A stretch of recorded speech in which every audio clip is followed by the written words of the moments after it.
성경 말씀은 갈라디아서 3장 8절과 9절입니다. 한 목소리로 다 함께 봉독하겠습니다. 또 하나님이 이방을 믿음으로 말미암아 의로 정하실 것을 성경이 미리 알고 먼저 아브라함에게 복음을 전하되 모든 이방인이 너로 말미암아 복을 받으리라 하였느니라. 그러므로 믿음으로 말미암은 자는 믿음이 있는 아브라함과 함께 복을 받느니라. 아멘. 아멘. 오늘도 하나님 앞에 나와 예배하는 여러분들을 환영하고 축복합니다. 아멘. 우리 하나님께서 여러분들의 삶에 임재하십니다. 여러분들이 느끼든 느끼지 못하든 우리 하나님은 여러분들의 삶에 임하고 계십니다. 제가 생각해 봅니다. 하나님이 사람을 사랑하는 것은 선별적으로 어떤 특별한 사람들만 사랑하는 것인가, 아니면 모든 사람을 사랑하시는 것인가? 네, 모든 사람을 사랑하십니다. 다만 다른 점이 있다면 그 하나님이 우리를 사랑하여 주시는 그 사랑에 응답하고 반응하고 화답하는 사람, 그들이 그 사랑을 느끼는 거지, 그 사랑을 못 느끼는 사람들은 하나님께서 아무리 사랑해 주셔도 그 사랑이 없는 거라고 생각하고 살아간다 하는 것이죠. 저는 여러분 모두가 여러분들을 사랑하는 하나님의 사랑 앞에 반응하는 분들이 되기를 바랍니다. 그 사랑을 느끼고 경험할 수 있게 되기를 바랍니다. 그리고 경험까지 안 된다고 하더라도 깨닫게 되는 하나님의 사람들이 다 되시기를 정말 간절히 바랍니다.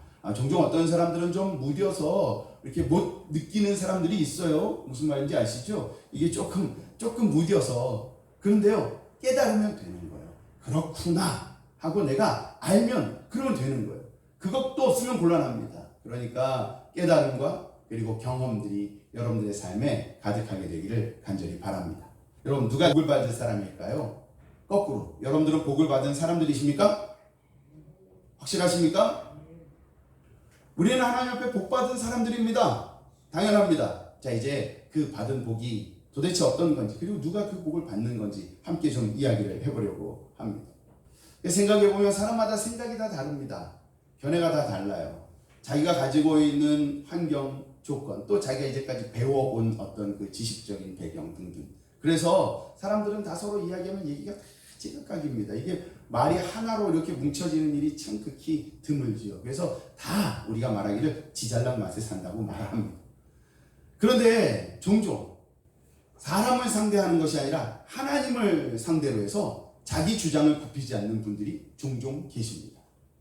하나님 앞에 나아간다면 하나님께 전적으로 순종하고 무릎을 꿇고 엎드리고 그의 음성을 듣고 그 앞에 복종해야 하는데, 그렇게 안 하고 하나님 그게 아니라요, 하나님 그러지 말고 하나님 제가 이렇게 해야 되는데 하면서 자기 생각, 자기 계획, 자기의 어떤 뜻, 의지, 그런 것들을 하나님께 계속 말합니다. 그렇게 우리가 하나님께 나간다면 하나님께서 매우 답답하실 거예요. 하나님의 생각은 우리의 생각과 많이 다릅니다. 하나님은 우리가 감히 우리의 생각으로 어떻게 이해할 수 없는 분입니다. 왜냐하면 그는 이 모든 걸 만들어 놓으신 분이시고 우리는 그의 만들어진 피조물이기 때문에 그렇습니다. 피조물이 창조자의 모든 걸 이해한다는 건 불가능합니다. 만일 모든 걸 이해한다면 그건 피조물이 아니라 창조자가 되겠죠. 그러니 피조물인 우리는 어떻게 되냐면 하나님 그분을 믿고 따라가면 그러면 되는 겁니다. 자, 하나님을 믿고 따라간 사람의 이야기가 지난주와 이번 주에 이어서 계속해서 누가 나옵니까? 바로 아브라함의 이야기가 나옵니다. 아브라함은 전적으로 하나님 믿었습니다. 다른 설명이 하나도 없지만 그는 완전 하나님을 믿었습니다. 하나님을 믿었기 때문에 그는 모든 걸 버리고 하나님과 함께 길을 나섰습니다. 근데 성경을 가만히 생각해 보면 하나님께서 아브라함을 인도하시는데, 야, 여기 가자, 저리 가자, 야, 이번에는 이쪽이다, 이번엔 저쪽이다, 이렇게 말씀하시는 장면은 사실 나오지 않습니다. 그냥 하나님께서 가자 했고 아브라함은 따라 나섰다, 여기가 끝입니다. 그리고 그는 계속 그냥 정말 하나님께서 뭐라고 말씀하셔서 그걸 듣고 오른쪽 왼쪽을 선택해서 걸어갔는지 모르지만 그는 그냥 그렇게 갔습니다. 사실 우리가 실수라고, 아브라함이 실수한 거라고 생각하고 있는 그 기근이 찾아왔을 때 애굽에 내려갔던 사건 말이죠. 그것도 사실 하나님께서 가라 마라 무슨 말씀이 없으셨어요. 그러니까 그가 기근이 왔고 애굽으로 좀 가야 되겠는데 하고 애굽으로 갔던 거예요. 제가 생각합니다. 이게 과연 아브라함의 실수일까 실수가 아닐까 뭘까. 근데 하나님은 그것 갖고 아브라함에게 책망하지 않습니다. 왜 네가 그리로 갔냐 이렇게 말하지 않습니다. 오히려 거기 갔다가 위험한 일 당할 뻔할 때 하나님이 구하시고 건져주어서 또다시 길을 걸어갑니다. 제가 생각해 보죠. 그렇지. 우리가 사는 삶은요, 하나님과 동행하는데 우리는 종종 하나님이 오른쪽, 왼쪽, 동대문, 서대문 이렇게 말해주기를 바랍니다. 그런데 진짜 하나님과 동행하는 건 내 삶 그 자체가 하나님과 함께 하는 거예요. 또 때때로 내가 실수할 수도 있어요. 제가 제일 많이 이야기하는 거예요. 우린 실수할 수 있어요. 우리는 잘못해서 하나님이 원하지 않는 어떤 엉뚱한 일도 종종 합니다. 안 하지 않잖아요. 우리 다 하잖아요. 안 하는 것처럼 그냥 이렇게 겉으로 이렇게 하는 거지만 우리 실수 다 해요. 그리고 그게 심지어는 의도해서도 실수하기도 해요. 의도된 실수. 이게 이런 말이 가능한 건지 모르지만 근데 하나님이 아브라함에게 뭐라 하지 않고 그냥 다시 아브라함을 다시 이끄십니다. 하나님의 함께하심, 하나님의 인도하심은요, 그냥 내 삶 그 자체예요. 그 전체예요. 아브라함이 하나님과 동행한 것은 물론 하나님은 그를 가나안 땅으로 인도해 가시는 거긴 하지만 하나님께서 내 삶에 임재하는, 하나님이 내 삶에 확실하게 계시는 그런 삶을 사는 것, 그게 아브라함의 믿음이었다 이 말입니다. 그러니 이렇게 말할 수 있어요. 여러분들의 삶에는 하나님이 계십니까? 여러분들의 삶에 하나님 그분이 지금 확실하게 계십니까? 그렇다면 여러분들은 지금 아브라함과 같은 믿음을 가지고 여러분들의 삶을 살아가는 사람들입니다. 그런데 하나님이 내 삶에 계시지 않다. 또는 하나님은 주일날 교회 왔을 때만 계신다. 또는 내가 하나님 앞에 기도할 때만 하나님이 내 삶에 임재하신다. 이런 사람들은요, 지금 믿음으로 하나님과 동행하는 것이 아닙니다.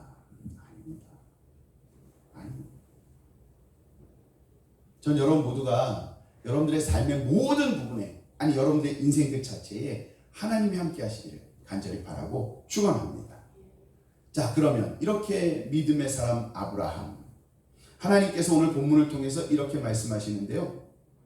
하나님이 이방을 믿음으로 말미암아 의로 정하실 것을 미리 아시고 아브라함에게 먼저 복음을 전해서 이방인이 너로 말미암아 복을 받게 된다. 이렇게 말했다는 거예요. 이게 무슨 말인지 금방 이해가 되시죠? 그죠? 하나님이 아브라함을 의롭다고 인정하신 건 그의 믿음 때문이었다는 거예요.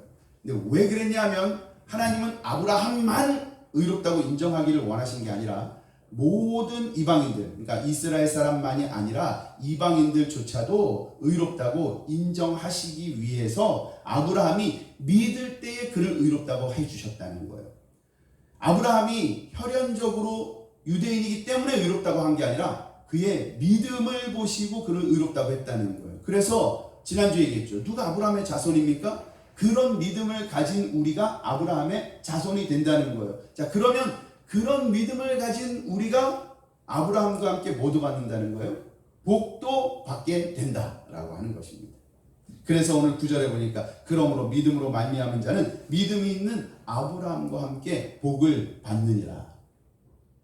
그러므로 진짜 복을 받을 사람이 누구인가? 그 사람이 바로 저와 여러분, 온전한 믿음을 가지고 사는 사람, 그리고 내 삶에 하나님 그분이 임재하시고 하나님 그분이 계시는 사람, 그가 우리를 인도하시는 그런 사람, 그 사람이 복을 받는 사람이다 라고 하는 것입니다. 제가 그래서 아브라함이 받은 복은 무엇일까 하고 이렇게 늘 찾아봅니다. 뭐 이런저런 복이 많이 있겠죠. 그렇지만 아브라함이 막 무슨 이렇게 하나님께서 막 엄청난 복을 막 갑자기 막 부어줘가지고 막 이렇게 된 장면이 그리 나오지 않습니다.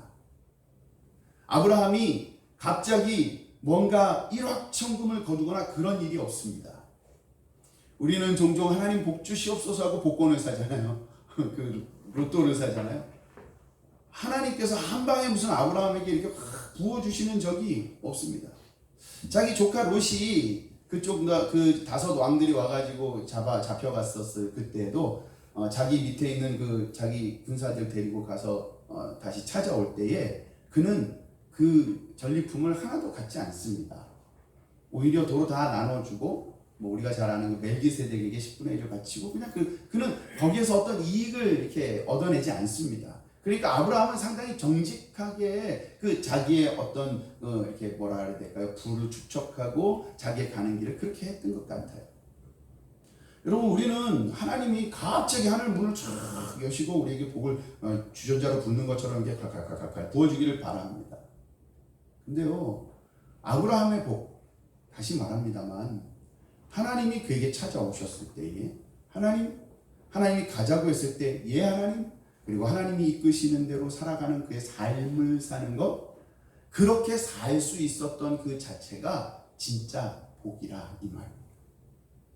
저는 사실 어려서부터 하나님을 믿었고 예수님 믿어왔기 때문에 예수님 믿기 전에는 어땠나요? 이렇게 물어보면 되게 할 말이 없습니다. 종종 그런 모임들이 있어요. 가면 예수님 믿기 전에는 제가 이랬는데요. 예수님 믿고 나서 제가 이렇게 달라졌습니다. 뭐 이런 이야기들을 하는 그런 케이스들이 있어요. 근데 저는 그런 데 가면 할 말이 없어요. 옛날이나 지금이나 똑같다. 뭐 이렇게 그렇기 때문이죠. 근데요, 한 가지 이렇게는 말할 수 있을 것 같아요. 하나님이 없이 살아가는 삶과 하나님이 계신 삶을 산다는 건 다르다. 왜냐하면 내가 하나님이 없다 생각하면 내 마음대로 하고 싶어지는 거예요. 하나님이 원하시는, 하나님이 계획하시는, 하나님이 뜻하신 대로 사는 게 아니라 내 마음대로 살고 싶어지더라는 거예요. 내 마음대로. 아브라함이 다 잘했어요. 참 잘했어요. 근데 아브라함이 하나 아주 좀 다른 모습을 보여준 장면이 나옵니다. 제가 아브라함의 이렇게 삶을 이렇게 보면서 이 사람이 근심 걱정한 때는 없나? 뭐 이런 걸 생각해 봤어요. 근데 아브라함은 정말 근심 걱정하는 적이 없더라고요. 저 조카 롯이 소돔과 고모라에 살 때도 뭐 그래서 거기가 망하는 그 순간에도 막 그렇게 걱정하지 않더라고요. 나중에 하나님 의인 10명이 없으면 땡 하고 그냥 가버리는 거예요. 하나님 그래도 안 됩니다. 제발요. 뭐 이런 게 없어요. 다 그냥 아주 깔끔해. 너무나 쿨해요. 근데 하나 흔들린 장면이 있었어요. 그 흔들린 장면이 뭐냐면 아브라함의 아내 사라가 아이를 못 낳는 거예요. 그래서 사라가 자기의 몸종이었던 하갈을 아브라함에게 주지요. 그랬더니 아브라함이 그 하갈과 동침해서 낳은 아이가 바로 이스마엘입니다. 이스마엘이 점점점 자라는데 누가 기분이 나빠질까요? 사라가 기분이 언짢습니다. 그런데 하나님께서 감사하게도 하갈에게서 난 자손을 통해서 너의 자손이 번창하는 게 아니라 사라에게서 나야 돼. 그래서 사라에게서 누가 납니까? 이삭이 태어납니다. 그래서 이제 이스마엘과 이삭이 함께 자라가는 거예요. 그런데 이 둘이 티격태격하고 엄마 둘이 티격태격합니다. 이 장면에서 아브라함이 조금 마음에 이렇게 불편합니다. 근데 팔은 이렇게 안으로 굽는 거잖아요. 누구 편 들었을까요? 이삭 편 들었죠. 그래서 사라에게 네 하고 싶은 대로 하갈에게 해라. 그래서 하갈과 이스마엘이 쫓겨납니다. 물론 하나님께서 그들을 살려줘서 길이 열리게 되지만 어쨌든 그런 장면이 나옵니다. 아브라함의 아킬레스건이 거기에 나오는데 이게 아들이었어요. 하나님이 그래서 아들을 바치라고 합니다. 참 우리 하나님도 참 믿음을 시험하시는데 다른 잔가지들 가지고 별거 아닌 것들 가지고 우리의 믿음을 시험하지 않습니다. 정말 그거 한 방이면 확실히 KO 될 만한 그 문제를 가지고 우리를 시험하십니다. 아브라함에게 네 독자 이삭을 바쳐라. 근데 아브라함이 천만다행히 크게 고민하지 않고 바로 다음날 아침에 짐지고 이삭을 바치러 가서 모리아산에서 이삭을 바치려, 지금의 예루살렘이죠. 하나님이 그걸 보시고 알았다. 내가 네 믿음을 확실히 알았다. 하나님은 딱 한 번 아브라함에게 그의 믿음을 시험하는 일을 하십니다. 한 번이면 족합니다. 그런데 문제는 그 한 번의 시험을 통과하지 못하면 어떻게 될까요? 전 가끔 좀 엉뚱한 생각을 많이 합니다. 만일 우리가 그 한 번의 시험을 통과하지 못하면 좋은 생각으로 하면 하나님께서 2차 시험, 3차 시험, 4차 시험 이렇게 하시면 참 좋을 것 같아요. 그런데 그 한 번의 시험에 통과하지 못하면 아웃이 되면 어쩌지? 라는 생각이 드는 거예요. 기회가 그렇게 매일같이 주님, 예, 오늘은 제가 믿음의 테스트를 패스하지 못했습니다. 내일 할게요, 주님. 내일 다시 봅시다. 내일은 제가 어떻게든 내가 믿음으로 이겨 나가겠습니다. 아니요. 하나님이 지금 시험하시는 건 내가 포기하지 못한, 내가 하나님 앞에 맡겨드리지 못한, 내가 지금 고집스러워하고 있는 그 어떤 한 가지를 딱 시험하시고, 그걸 시험하셔서 딱 보신 다음에 네가 그런 사람이구나. 벌써 물론 하나님이 이미 시험 안 하셔도 아시겠지만 그렇게 보시는 거예요. 저는 그래서 많이 두렵습니다. 하나님 믿는 게 참 기쁘고 감사하고 행복하긴 한데 어떤 때는 되게 두려워요. 왜냐하면 하나님께서 날 버리시면 어쩌지? 뭐 이런 생각 때문에. 근데 물론 하나님이 날 버리는 게 아니에요. 제가 하나님의 기준에 합당하지 못한, 제가 하나님의 시험에 통과하지 못한 사람이 되는 것 때문에 불안한 거죠. 그래서 불안한 거죠. 여러분, 아브라함의 믿음이 이렇게 큰 시험 하나로 증명이 됩니다. 그래서 하나님은 그 이후로 절대 아무 말 하지 않으시고 아브라함과 계속 함께 하시고, 아브라함은 그냥 그 주님의 은혜와 사랑 속에서 그냥 그렇게 잘 살고 그래서 죽었습니다. 그게 아브라함의 복입니다. 여러분, 우리의 인생이 갑자기 오늘은 여기였는데 내일은 저기가 되는 그런 복을 하나님 앞에 구할 필요가 없습니다. 우리가 구해야 할 복은 하나님 내 삶에 끝없이 함께해 주십시오. 제 믿음이 당신 앞에 있습니다. 제가 당신을 믿는데 내 아들 독자 이삭이라도 포기할 만큼, 내가 가장 소중하게 여기는 그 무엇이라도 당신에게 다 완전히 맡겨드릴 만큼, 독자를 하나님 앞에 바쳐도 하나님이 아무리 할머니 같은 사라라고 할지라도 또 다시 아이를 낳게 하시겠죠. 하나님, 내가 이걸 잃어버려도 하나님은 나에게 더 좋은 것을 다시 주시겠죠. 믿는 그 믿음 하나 가지고 살아가는 것, 그 자체가 복이라는 것. 옛날에 내가 어땠나? 하나님 없는 삶, 하나님이 계신 삶, 하나님이 없는 삶이 저주예요. 아무리 잘 먹고 잘 살아도. 그러나 하나님이 계신 삶, 그건 좀 힘들고 어려워도, 육체가 피곤하고 지치고 낙심이 되었어도, 지금 어디로 가야 할지 방향을 잘 모르겠어도 하나님이 거기 함께 하신다면 그 자체가 복이라 이 말입니다. 다시 말하지만 우리는 지금 의견을 잘못 내고 있는 거예요. 하나님 앞에. 하나님, 그게 무슨 복입니까? 내가 심은 것에서 100배를 거둬야 복이고 내가 심은 것에서 1000배를 거둬야 복이지. 그건 어떻게 그게 하나님 복입니까? 근데 하나님 우리에게 말합니다. 아니, 너에게 진정한 복은 내가 너와 함께 있는 거야. 내가 너를 인도하고 이끌고 있는 거야. 네가 언제든 나를 믿고 의지하고 따라올 수 있는 거야. 하나님 우리에게 그게 복이라고 말씀하시는 거야. 아브라함에게 하나님께서 말합니다. 너는 복이 될지. 옛날 성경에 너는 복의 근원이 될지. 오늘 여기 성경에 보면 이방인이 너로 말미암아 복을 받으리라. 왜요? 아브라함이 샘플이기 때문이에요. 샘플. 그래, 아브라함이 이렇게 하나님을 믿고 하나님과 따른 그것이 복이다. 자, 봤지? 자, 다 모든 사람들 다 너희들, 그것이 유대인이든 그것이 이방인 다른 사람이든 간에 상관없이 그렇게 하나님을 믿으며 사는 것, 그래서 하나님이 그 삶에 임재하시는 것, 그게 바로 진정한 복이다. 오늘 저는 여러분들이 그 복을 누리게 되기를 바랍니다. 아무리 맛있는 음식을 먹으며 호화로운 집에서 살며 멋진 옷을 입고 멋있는 차를 타고 떵떵거리면 뭐합니까? 하나님이 안 계신데, 하나님이 없는데, 영원한 생명이 아예 없는데, 우리에게 주어진 길지 않은 이 짤막한 시간, 내 상황과 환경이 조금 모자라고 부족하고 어렵더라도, 예 주님, 난 주님을 따라갑니다. 난 주님을 따라갑니다. 주님을 따라갑니다. 그 자체가 우리에게 복입니다. 변함없는 하나님의 사랑과 은혜와 은총이 여러분들 속에 함께 하시길 간절히 바랍니다. 기도하겠습니다.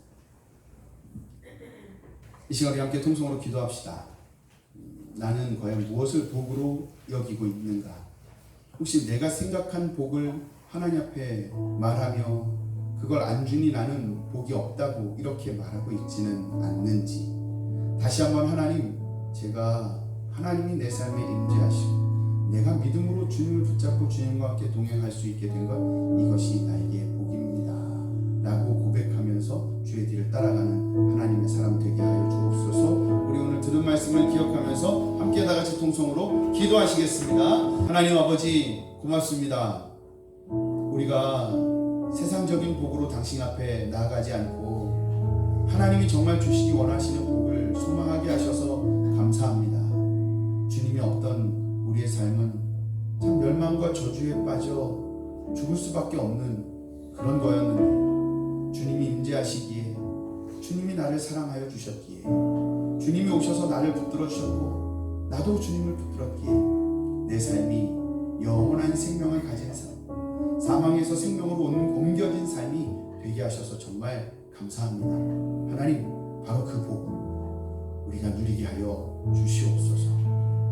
아브라함에게 복을 주시며 그를 샘플로 삼으셨던 것처럼 오늘 우리도 그렇게 주님에게 복을 받으며 또 다른 사람들에게 본이 되기를 원합니다. 하나님, 우리를 사용하여 주시고 우리로 인하여서 많은 사람들이 주님 앞에 돌아오게 하여 주옵소서. 우리 사랑하는 성도들 위해 주의 인자와 자비하심으로 함께 하시기를 간절히 바라며 예수님의 이름으로